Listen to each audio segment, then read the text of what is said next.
네, 안녕하세요. 데일리 이슈 김정은입니다. 뉴욕 증시 그리고 7월 16일 특징 주까지 짚어드리는 시간입니다. 먼저 간밤 뉴욕 증시에서 주요 지수는 결과적으로 상승하면서 마감했지만 2분기 실적 발표를 앞둔 영향으로 상승폭의 제한을 받았습니다. 이날은 시티그룹을 필두로 본격적으로 발표되는 기업 2분기 실적을 주시했는데요. 시티그룹은 2분기 실적에서 시장 예상보다 좋은 순이익과 매출 결과를 발표한 가운데 본격적인 2분기 어닝 시즌에 돌입했습니다. 이번 주에는 JP모건 체이와 골드만삭스, 웰스파고, 모건스탠리, 뱅크 오브 아메리카 등 주요 금융주들을 비롯해서 존슨앤존슨이나 마이크로소프트, 넷플릭스, 블랙록 등이 실적을 발표할 예정입니다. 한편 미국과 중국의 무역 협상 관련해서 혼조한 소식이 전해졌습니다. 로이터 통신은 미국 정부가 2에서 4주 이내로 자국 기업의 화웨이에 대한 제품 판매를 재개할 수 있도록 허가해 줄 것으로 보인다고 보도를 했지만요. 이 월스트리트 저널은 화웨이가 미국 내 퓨처웨이 소속 직원 수백 명을 해고할 계획이라고 전했습니다. 또한 도널드 트럼프 대통령은 이날 자신의 트위터를 통해 중국의 2분기 성장률 부진은 미국이 부과한 관세 탓이라면서 이는 중국이 미국과 무역 협상 타결을 원하는 이유라고 주장했습니다. 오늘 우리 시장은 양지수 모두 상승하면서 강보합으로 출발했는데요. 자세한 장마감 지수는 화면으로 살펴보시죠.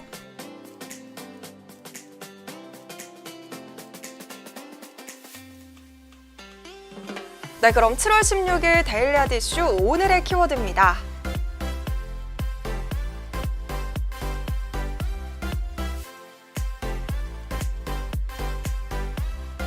네, 먼저 첫 번째 종목은 휴마시스입니다.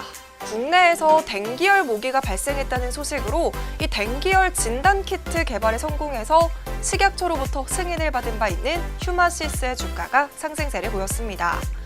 태국과 필리핀, 베트남 등지에서 발생하고 있는 댕기열 바이러스가 국내 모기에서 처음 발견됐다는 소식이 전해졌습니다. 댕기열은 동남아 여행객이 현지에서 모기에 물려서 감염돼 오는 수입 감염병인데요.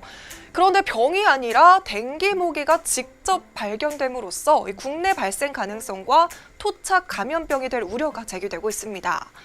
댕기열에 감염되면 75% 정도는 증상이 없습니다. 하지만 일부 감염자들은 발열과 두통, 백혈구 감소 등의 증상이 나타나기도 합니다.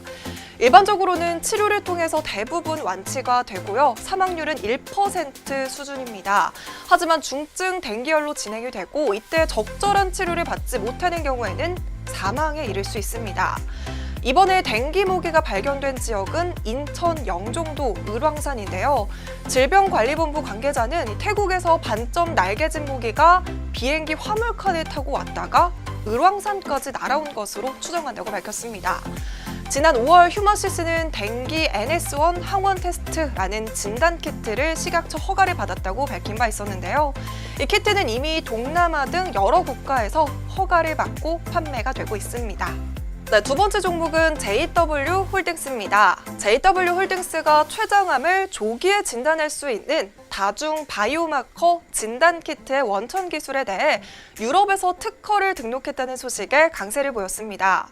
그동안 췌장암 말기 환자에게서 반응하는 암특이적 항원을 검사하는 방법은 있었지만요. 초기 환자에게서 나타나는 췌장암을 진단하는 것은 처음입니다. JW 홀딩스의 이번 원천 기술은 췌장암 초기와 말기 환자에서 각각 발현되는 물질을 동시에 활용해서 이 암의 진행 단계별 검사가 가능한 혁신적인 진단 플랫폼입니다. 이번 승인을 시작으로 영국과 프랑스, 독일 등 주요 국가를 대상으로 개별 진입 절차를 거쳐서 연내로 최종 특허 취득을 마칠 계획이라고 합니다. 췌장암은 여러 암 중에서도 생존율이 가장 낮은 암이죠. 이 모든 암들의 생존율이 점차 높아지고 있는 반면에 안타깝게도 췌장암은 가장 예후가 좋지 않은 암으로 완치가 어렵습니다. 췌장암의 가장 큰 문제가 진단이 쉽지 않다라는 점인데요. 이 암덩어리가 어느 정도 커질 때까지 증상이 없는 경우가 대부분이고요.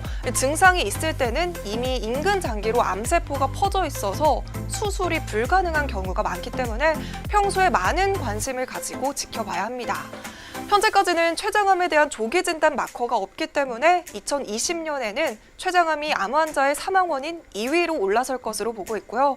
따라서 이번 JW의 원천 기술이 주목을 받고 있는 이유입니다. 네, 마지막 종목은 포인트 엔지니어링입니다. 반도체와 디스플레이 정밀 부품을 제조하고 있는 포스트 엔지니어링이 코스닥 시장에 스펙 합병한 상장 첫날 약세를 보이면서 하락하면서 마감했습니다. 포인트 엔지니어링은 지난 4월 한국거래소 코스닥 시장 본부로부터 NH 스펙 10호와의 코스닥 합병 상장 예비 심사 승인을 받고 합병 신주를 통해 코스닥 시장에 상장을 했습니다. 포인트 엔지니어링의 지난해 매출액은 609억 원, 영업이익은 138억 원, 당기순이익은 109억 원을 기록했고요. 2015년부터 2018년까지 매출액 연평균 성장률은 37%로 성장성이 기대되고 있는 기업입니다. 오늘 시가는 3,200원으로 형성이 됐고요. 3,230원의 고가를 찍은 후에 더 이상 상승세는 보이지 않았습니다. 2,700원대까지 하락하면서 오늘은 약 12%로 하락 마감했습니다. 네, 이렇게 오늘은 휴마시스와 JW홀딩스, 포인트 엔지니어링 소식으로 데일리 아디슈 마무리하겠습니다.